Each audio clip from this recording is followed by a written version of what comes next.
دوستان عزیزم، درود و مهر. امیدوارم حال دلتون عالی باشه. اگه دنبال یه غذای سالم، فوری، خوشمزه با حال و هوای خونه‌های قدیمی هستین، عدسی بادمجون کبابی یه انتخاب فوق‌العاده‌ایه. ترکیبی اصیل از آشپزی ایرانی که هم مقوی، هم ساده است و هم طعمی داره که هیچ وقت از یادتون نمیره.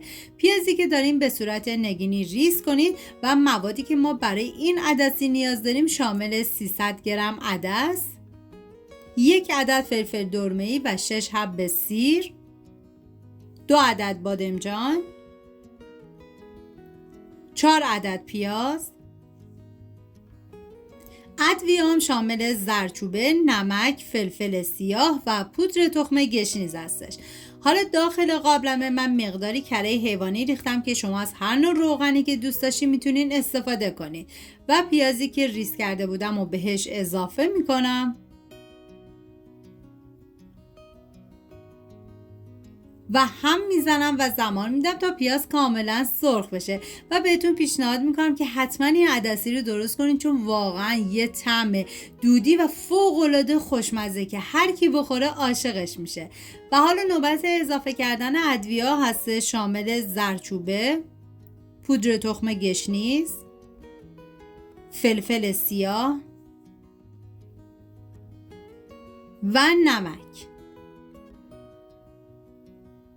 هم میزنم و میذارم ادویه ها تف بخورن و عطر ادویه ها آزاد بشه. زمان پخت این عدسی تقریبا 1 ساعت تا 1 ساعت و 15 دقیقه هستش و عدسی که از شب قبل خیس کرده بودم و به پیاز اضافه میکنم و هم میزنم و میذارم تا عدس یه تفت خیلی مختصری بخوره. واقعا جای تک تک شما دوستان عزیز خالی.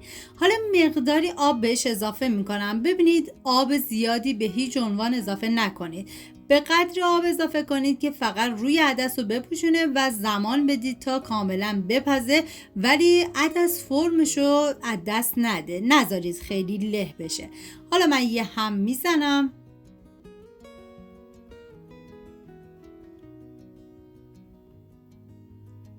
و حالا توی این فاصله تا عدس پخته میشه میریم سراغ بقیه مواد که موادی که داریم باید کبابی کنیم. اگه دوست نداشتید کبابی کنید میتونید بذارید داخل سینی فری که از قبل گرم شده با دمای 190 درجه به مدت 25 الی 30 دقیقه بذارید کاملا بپزه. بعد از اینکه کبابی کردیم داخل یه ظرف دردار بذارید. این کار باعث میشه که پوستش به راحتی جدا بشه که من به مدت 20 دقیقه گذاشتم داخل ظرف دردار و بعد از اون پوستش رو جدا کردم. حالا بادمجون رو اول کاملا ساتوری میکنم و بعد فلفل دلمه‌ای، سیر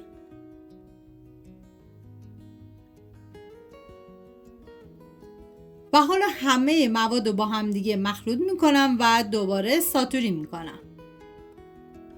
واقعا یه ترکیب عالیه. و حالا میریم سراغ عدس که دیگه تقریبا پخته شده و مواد کبابی و ساتوری شده رو بهش اضافه میکنیم. زمانی که این مواد اضافه کردید باید بذارید به مدت نیم ساعت دیگه با حرارت کم بپزه و کاملا جا بیفته. حالا من یه هم میزنم تا با هم دیگه مخلوط بشن و چاشنی اصلی این غذا گلپر سابیده شده هستش که به بقیه مواد اضافه میکنم و هم میزنم و دیگه زمان میدم تا کاملا جا بیفته.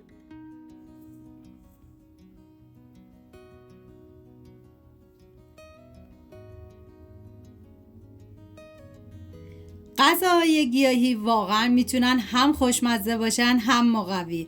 امیدوارم از این عدسی بادمجون کبابی هم خوشتون اومده باشه. اگر این ویدیو براتون مفید بود با لایک و سابسکرایب از کانال حمایت کنید. سپاس از همراهی همیشگیتون. تا ویدیو خوشمزه بعدی، بدرود.